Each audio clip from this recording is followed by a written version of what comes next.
수년 전에 제가 중국 상해에 우리가 협력하는 선교사님이 운영하는 신학교에 강의를 하러 간 적이 있었습니다.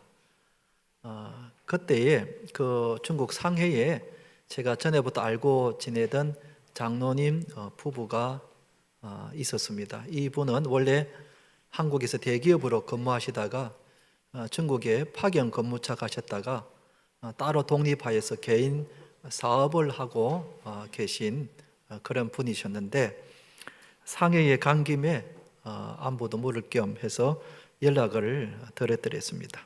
그러자 이 장로님 부부가 하루를 저를 위해서 섬겨 주시는 것입니다. 좋은 식당에 가셔서 맛있는 점심도 사주시고, 그 다음에 오후에는 그 상해에 항포강이라고 있는데 그 항포강 유람선을 예약을 해놓고는 구경을 시켜주시고, 또 밤에는 제일 높은 빌딩에 올라가서 이렇게 상해 야경을 보여주시는 겁니다. 거기까지만 해도 저는 충분히 감동을 받았는데, 그런데 굳이 그날 밤 하룻밤을 자기 집에서 묵고 가라는 겁니다. 이 멀리까지 오셨으니 그러지 마시고 저희 집에 꼭 하룻밤을 주무시면서 와서 예배도 드려주시고 그 다음에 이야기도 나누고 그렇게 했으면 좋겠다고, 그래서 흔쾌히 또 그렇게 부탁을 해서 그랬더랬었습니다. 그때 제가 얼마나 많은 감동을 받았는지 모릅니다. 저 바쁘신 분이, 개인 사업을 하시는 분들이 늘 바쁘시잖아요. 그런데 하루 시간을 온전히 내서 저를 섬겨주시는 겁니다. 그런데 알고 보니까 저만 그런 것이 아니라 한국에서 찾아오는 손님들에게 늘 그렇게 섬긴다는 것입니다. 그러니 이 장로님 부부가 많은 사람들에게 감동을 주는 겁니다. 오늘 읽은 말씀에 주님의 마음을 감동시킨 한 여자의 이야기가 나옵니다. 예수님이 베다니 마을에 살고 있는 시몬의 집에서 식사를 하고 있었는데 한 여자가 와서 나드 향유 옥합을 가지고 와서 예수님의 머리에 부었다 그랬습니다. 그리고는 자기 머리털로 예수님의 발을 씻었다는 것입니다. 이 여자는 요한복음 12장에 보면은 마리아라고 소개가 되어 있습니다. 죽었다가 살아난 나사로의 누이 동생 그 마리아인 것입니다. 우리는 이 마리아의 헌신을 통해서 진정한 헌신이 무엇인가에 대해서 생각을 해 보아야 합니다. 오늘 내년도 봉사 지원서를 나눠 들었습니다. 여러분, 봉사와 신앙은 뗄래야 뗄 수 없는 관계입니다. 신앙이 자라면서 자연스럽게 봉사를 하게 되고, 또 봉사를 하다 보면은 자연스럽게 신앙도 자라게 되는 것입니다. 그렇기 때문에 이 신앙과 봉사는 분리될 수가 없는 하나인 것이죠. 그만큼 봉사가 우리 신앙생활에 있어서 참 중요하다는 것입니다. 사랑하는 성도 여러분, 오늘 우리가 이 마리아의 헌신을 통해서 우리도 마리아처럼 헌신하여서 주님의 마음을 감동시키는 그런 성도님들이 되시기를 주님의 이름으로 축원드립니다. 첫째는 우리가 언제 봉사해야 되는가?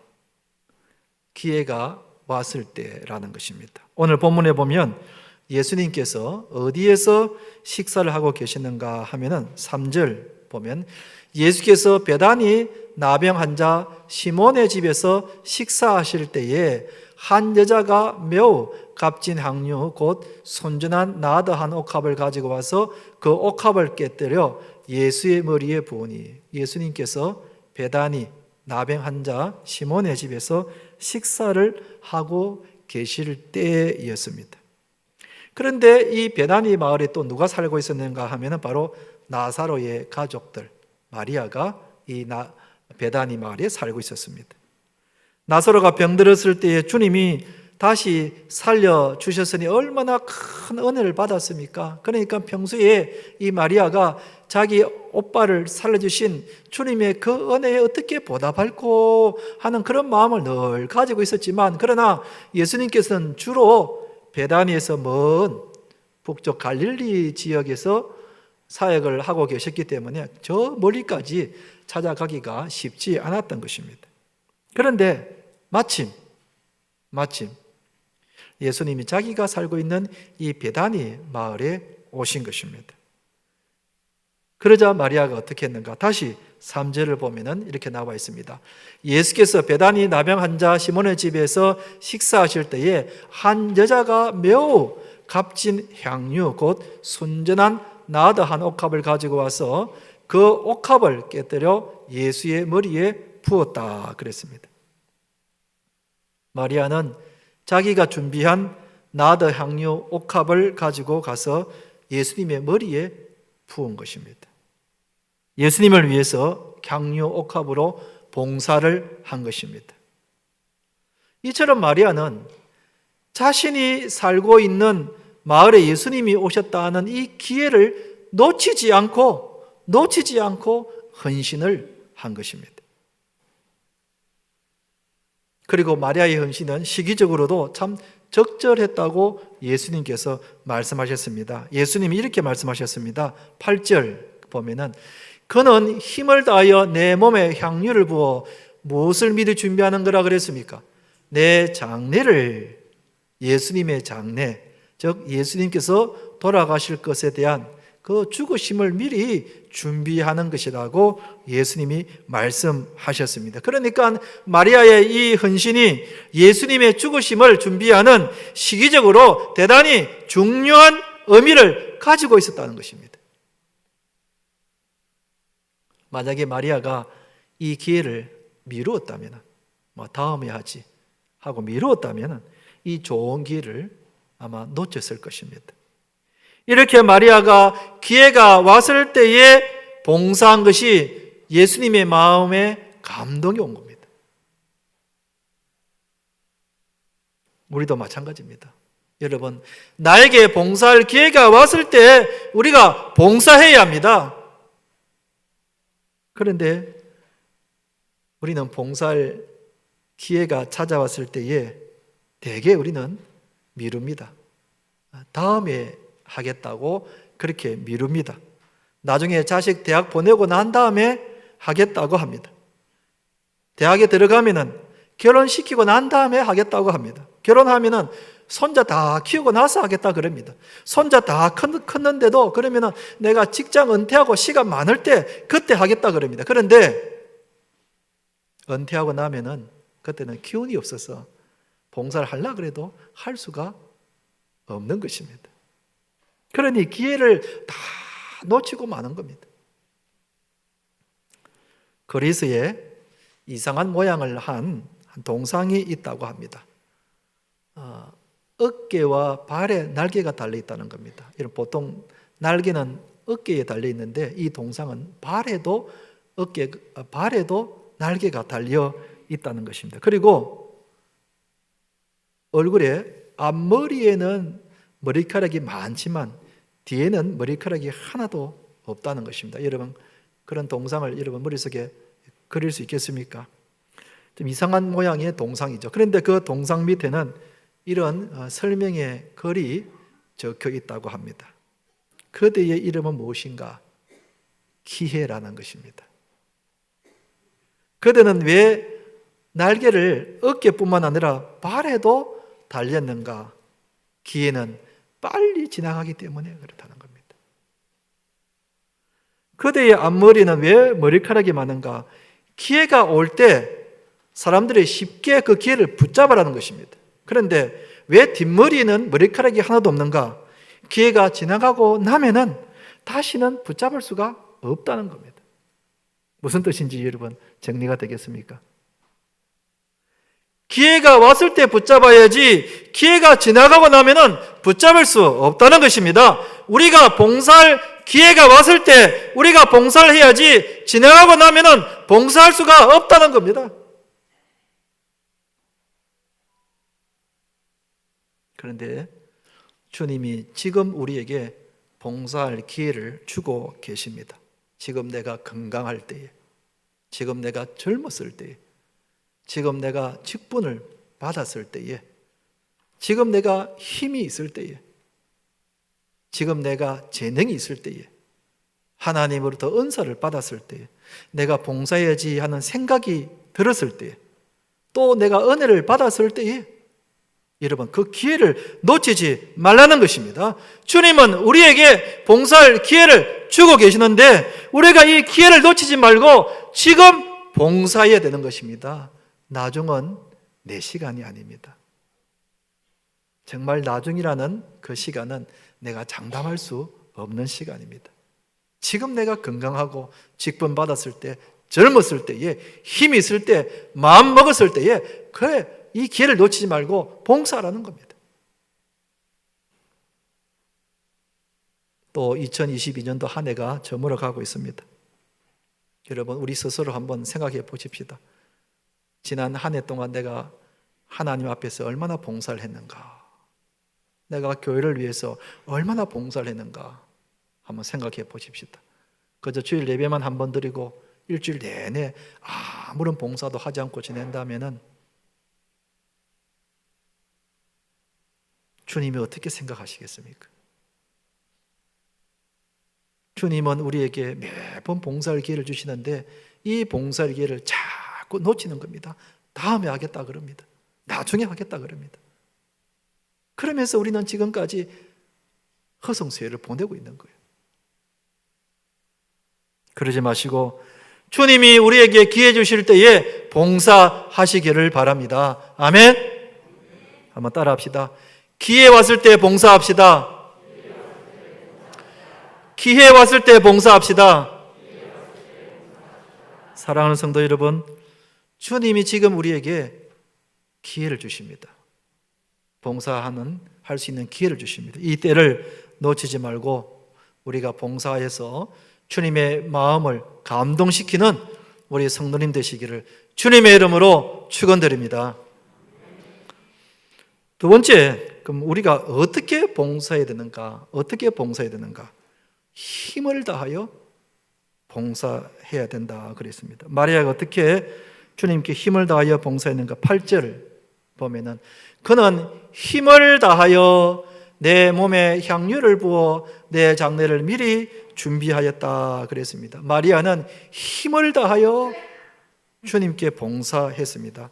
마리아가 얼마나 힘을 다했는가? 마리아가 나더 향유를 가져왔는데 요한복음에는 이 무게가 한 근쯤 된다 그랬습니다. 한 근 되는 나더 향유인데 한 근쯤 되는 나더 향유는 얼마쯤 할까? 얼마쯤 할까? 궁금하지 않습니까? 5절에 보면 이 정도의 값이 나간다고 합니다. 5절에 보면은 이 향유를 자 얼마 이상에 팔아라 그랬습니까? 300데나리온 이상에 팔면 가난한 자들에게 줄 수 있었다 이렇게 이야기합니다. 300데나리온 이상 나가는 값을 가지고 있다는 것입니다. 그러면은 300데나리온이라고 하는 것은 지금의 돈으로 환산하면은 얼마쯤 될까? 한 데나리온이 그 당시 근로자가 하루 일을 해서 받는 일당을 한 데나리온이라고 그렇게 불렀습니다. 요즘 한 근로자가 하루 일을 해서 받는 일당을 평균적으로 한 10만 원으로 계산을 하면은 300데나리온이면은 여러분 10만 원 곱하기 300 하면은 얼마가 나옵니까? 3천만 원의 그에게 돈이 계산이 되는 것입니다. 그러니까 그날 마리아가 예수님께 드린 그 향유값의 값이 오늘날 돈으로 환산하면은 3천만 원 이상 가는 고가의 향유옥합이었다는 것입니다. 그런데 여러분 마리아가 부자였는가? 아닙니다. 마리아는 참으로 가난한 여자였습니다. 어떻게 가난한 여자가 3천만 원 이상 되는 큰 돈을 마련했을까? 성경학자들의 추측에 의하면 아마 이 돈은 마리아가 결혼을 하기 위해서 준비해 놓은 돈으로 추측을 합니다. 요즘 같으면 시집 가려고 적금을 들어놨는데 그 적금을 깨고 예수님을 위해서 봉사를 했다는 그런 뜻입니다. 그런데 이것을 옆에서 본 사람들, 여기서는 사람들이라 했지만은 다른 복음서를 보면은 예수님의 제자들, 특히 가룟 유다가 먼저 나서서 이런 말을 합니다. 화를 내면서 어찌하여 이 비싼 항료를 허비하는가? 제자들의 눈에는 그 3천만 원 이상 가는 고가품을 깨뜨린 것을 허비하는 것으로 본 것입니다. 인간적으로 보면은 허비하는 것 같고 그리고 아까운 것 같이 보입니다. 그러나 마리아가 이 돈을 아깝다고 생각했으면 내놓지 못했을 것입니다. 그러나 그는 주님을 위하는 이 일에 이 3천만 원 이상 되는 고가의 향유 옥합이지만 힘을 다하여 그의 가정 형편에는 정말 과할 정도로 힘을 다하여 예수님께 그 향유를 부은 겁니다. 이것이 예수님의 마음을 감동시킨 겁니다.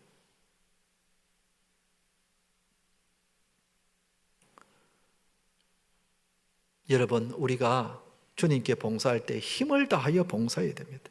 우리도 제자들처럼 인간적으로 생각하면 봉사 못합니다.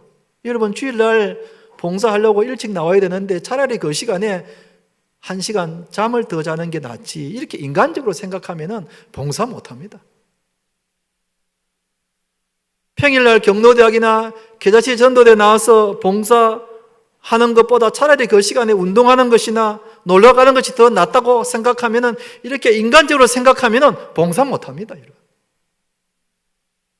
이 돈이면 우리 가족들 외식할 수 있는 돈인데 이렇게 생각하면 여러분 봉사 못합니다.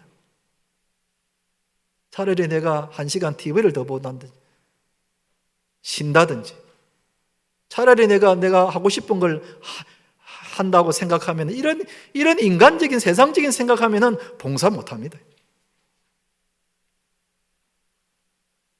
만약 우리가 이런 생각을 가지고 있으면 가룟 유다나 그리고 다른 제자들하고도 똑같은 생각을 가지고 있는 겁니다. 제가 최근에 우리 성도님들에게서 힘을 다하여 헌신한 것 2가지 감동을 받은 적이 있습니다. 한 가지는 지난번 새생명 축제 때 있었던 일입니다. 다들 성도님들이 힘써 헌신하여 전도를 했습니다. 준비한 선물이 모자랄 정도로 많은 분들이 왔습니다. 여러분, 그분들이 그냥 교회 오세요 하고 한마디 하면 교회 오는 사람들입니까? 그렇지 않습니다. 데리고 오려고 전화도 하고 문자도 보내고 때로는 가서 만나기도 하고 또 밥도 사주기도 하고 커피도 사주기도 하고 애를 써서 그래서 그날 데리고 온 겁니다. 가만히 앉아서 그냥 온 사람들은 별로 없습니다. 대부분 우리 성도님들이 애를 쓴 겁니다. 정말 힘을 써서 힘을 다하여 그날 사람들을 전도해서 데리고 온 겁니다.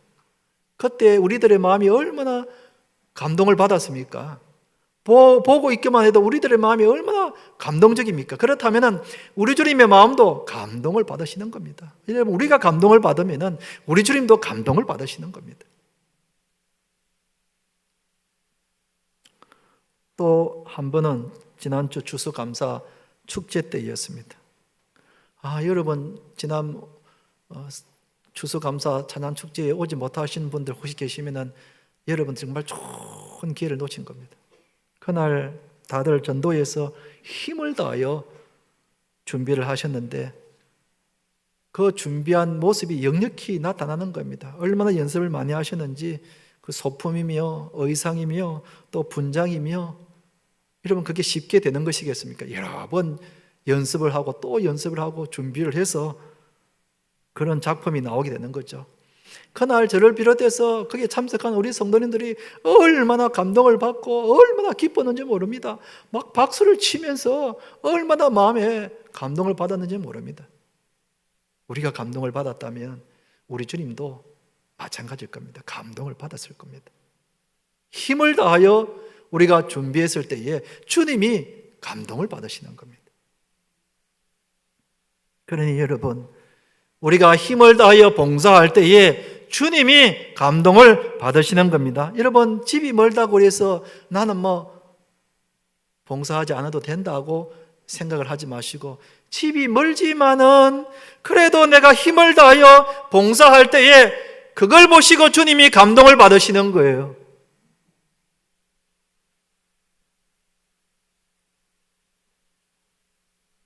여러분, 내가 부족해도 힘을 다하여 찬양대원, 교사, 사랑방 순장, 또 주방봉사, 차량 안내, 우리 교원들 안내, 방송실, 새가족 양육하는 거, 경로대학, 교자시 전도대, 내가 부족하지만은 시간을 내어서, 마음을 내어서 그렇게 봉사할 때에 주님이 그 모습을 보시고 감동을 받으시는 거예요. 여러분, 우리 가운데에 다들 살아가는 것이 바쁩니다. 시간이 있어서, 돈이 많아서 봉사하는 사람은 거의 없습니다. 그 부족한 가운데서도, 없는 가운데서도 주님께 봉사하고 교회를 위해서 봉사를 하는데 그걸 주님이 기뻐 받으시고 감동을 받으신다는 겁니다. 찬송가 50장을 부를 때마다 과연 내가 이 찬송을 부를 수 있을까 하는 생각이 듭니다. 제가 가사를 한번 읽어보겠습니다. 내게 있는 모든 것을 아낌없이 드리네. 사랑하고 의지하며 주만 따라 살리라. 주께 드리네, 주께 드리네. 사랑하는 구주 앞에 얼마나 드려요? 모두 드리네. 아낌없이 드리고 모두 드린다는 저 찬송가의 가사, 여러분, 우리가 얼마나 저 가사를 자신 있게 부를 수 있겠습니까? 정말 우리가 아낌없이 주님께 드리고 모두 들을 수 있겠는가? 부끄러워지는 것이죠. 우리가 봉사할 때 이렇게 힘을 다하여 봉사할 때 주님이 감동을 받으시는 겁니다. 한번 크게 따라 합시다. 힘을 다하여 봉사합시다. 힘을 다하여 봉사합시다. 사랑하는 성도 여러분, 우리도 마리아처럼 힘을 다하여 봉사함으로써 우리 주님의 마음을 감동시키는 우리 성도님들 되시기를 주님의 이름으로 축원드립니다. 마지막으로 세 번째, 헌신하는 자에게 주님이 어떻게 해주시는가? 기억하시고 상을 주신다는 것입니다. 마리아가 이렇게 자신에게 기회가 와서 힘을 다하여 헌신했을 때에 주님이 어떻게 하시는가? 9절 말씀입니다. 내가 진실로 너희에게 이르노니 온 천하에 어디서든지 복음이 전파되는 곳에는 이 여자가 행한 일도 말하여 그를 어떻게 하리라 그랬습니까? 기억하리라. 마리아의 그 선한 봉사를 기억하리라 하시니라. 그래서 성경에 마리아의 이 봉사의 내용이 기록이 되어 있고, 이 복음이 증거되는 곳마다, 성경이 가는 곳마다 온 천하에 이 마리아의 봉사를 기억하게 하신 것입니다. 그리고 이 일이 있은 지 2000년이 지났지만 오늘날까지도 우리는 마리아의 이 봉사를 기억하고 있는 겁니다. 얼마나 여러분 놀라운 일이고 귀한 일인지 모릅니다. 성경은 헌신하는 자에게 반드시 상이 있다고 말씀하고 있습니다. 그 대표적인 사람 중에 한 사람이 솔로몬이었습니다.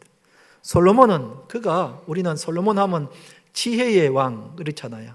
솔로몬만큼 지혜로운 사람이 없다고 할 정도로 우리는 솔로몬 하면 지혜가 대명사로 되어 있을 정도로 지혜로운 왕이었습니다. 그런데 그가 어떻게 해서 지혜를 얻게 되었는가? 그가 왕이 된 후에 일천번제를 하나님께 드리게 되었습니다. 일천번제라는 것은 1000마리의 소를 번제로 드렸다는 뜻도 되고, 그 다음에 제사를 1000번 드렸다는 그런 뜻도 되는데, 그런데 이 일은 그 전에 어떤 왕이라도 이 1000번제를 드린 왕이 없었다는 것입니다. 그런데 이 솔로몬이 누구도 생각하지 못했던 1000번제의 제사를 하나님께 드렸더니 하나님의 마음이 감동을 받은 겁니다. 지금까지 이렇게 제사를 드린 왕이 없었는데 솔로몬이 하나님을 위해서 이 1000번제의 제사를 드린 것을 보시고 너무 하나님이 감동을 받으신 겁니다. 그래서 솔로몬이 묻지도 않았는데, 부탁도 안 했는데 하나님이 먼저 말씀하시기를 내가 내게 무엇을 줄고 너는 구하라. 여러분, 우리가 듣고 싶은 말씀 아닙니까? 내가 내게 무엇을 줄고 너는 구하라. 여러분, 이때 솔로몬이 무엇을 구한들 하나님이 아까워하시겠습니까? 그런데 이때 솔로몬이 지혜를 구한 거예요. 그래서 하나님이 솔로몬에게 지혜를 주셨고 구하지 아니한 부귀영화도 함께 주셨다고 성경에 나와 있습니다. 여러분, 하나님의 마음을 감동시키시면은 이렇게 하나님이 우리에게 무한한 복을 주시는 거예요. 예수님께서도 이런 말씀을 하셨습니다. 마태복음 10장 42절 말씀을 같이 한번 읽어보겠습니다. 시작. 또 누구든지 제자의 이름으로 이 작은 자 중 하나에게 냉수 한 그릇이라도 주는 자는 내가 진실로 너희에게 이르노니 그 사람이 결단코 상을 잃지 아니하리라. 그 사람이 결단코 상을 잃지 아니하리라 그랬습니다. 여러분, 우리 예수님께서 아주 구체적으로 냉수 한 그릇, 어린아이에게 냉수 한 그릇을 준 것까지도 기억하시고 그 상을 주신다고 하셨다면 그 나머지는 말할 필요가 없는 거죠. 내가 교회를 위해서 봉사를 한 것, 어떤 것, 시간을 내었든지 물질을 내었든지 마음을 내었든지 땀을 흘렸든지 그 어떤 것이라도 우리 하나님이 기억하시고 상을 베푸신다는 겁니다. 내가 아이들을 위해서 가르치면 했던 거, 내가 오늘 찬양을 위해서 연습하고 준비했던 거, 내가 사랑방 순원들을 위해서 순장으로서 역할을 했던 거, 그 모든 것을 주님이 기억하시고 상을 주신다는 겁니다. 우리가 이걸 믿어야 하는 거예요. 제가 살고 있는 사택 그 아파트에 어느 한 아주머니가 계신데 연세가 60대 후반쯤 되는 분이십니다. 같은 라인에 살고 있다 보니까 자주 엘리베이터 안에서 이렇게 보게 됩니다. 그런데 이 아주머니는 이 가까운 복지센터에 일주일에 몇 번씩 가셔서 봉사활동을 하고 있는 분이셨습니다. 그래서 만날 때마다 칭찬을 해주고 격려해 줍니다. 참 좋은 일 많이 하시네요 하고 격려를 해주면은 그 아주머니가 하시는 말씀이, 내가 이렇게 봉사를 하면은 내가 복을 받고 내가 죽어서 좋은 데 가지 않겠습니까?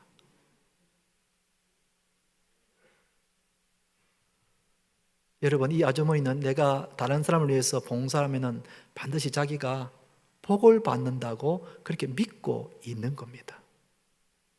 교회를 다니지 않는 분이지만은 우리보다 더 믿음이 좋은 거예요.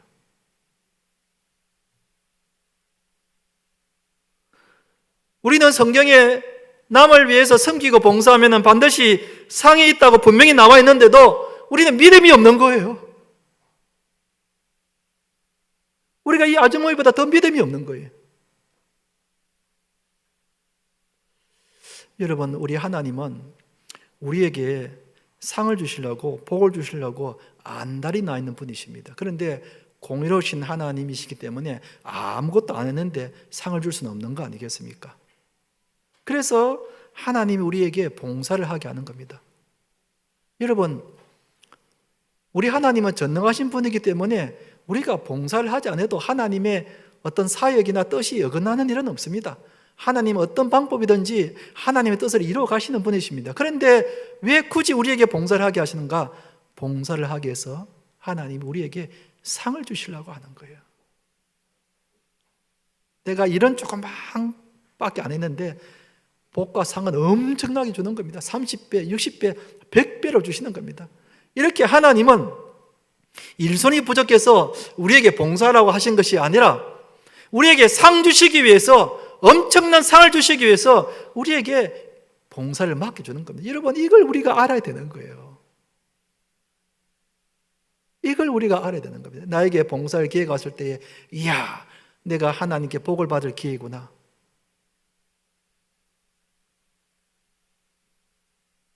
믿음이 없어요. 믿음이 없어요. 여러분, 우리가 봉사하면은 주님이 반드시 기억하시고 상을 주십니다. 아멘. 우리가 시간을 내어서 봉사하면은 주님이 기억하시고 분명히 상을 주십니다. 우리가 물질을 내서 봉사하면은 하나님이 그 이상으로 채워 주십니다. 아멘. 우리가 힘써 봉사하면은 나머지 모든 일들은 우리 주님께서 다 알아서 책임져 주십니다. 이걸 믿어야 하는 거예요. 이걸 믿을 때에 우리가 봉사가 나올 수 있는 거예요.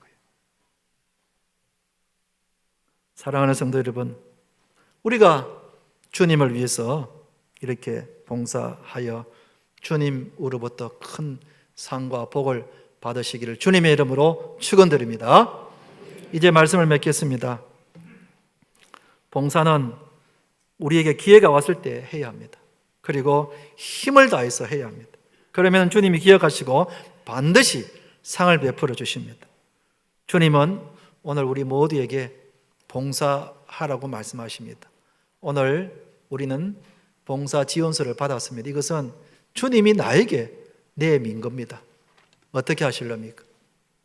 여러분들이 거부하지 마시고 건강히 허락하시는 분들, 새신자가 아니라면 여러분들이 다 봉사 지원서에 이런 표시를 해서 주님께서 나에게 상 주시려고 그렇다고 믿고 내년에는 여러분들이 꼭 한 부서 이상씩 봉사를 해서 하나님의 큰 상과 복을 받으시기를 주님의 이름으로 축원드립니다.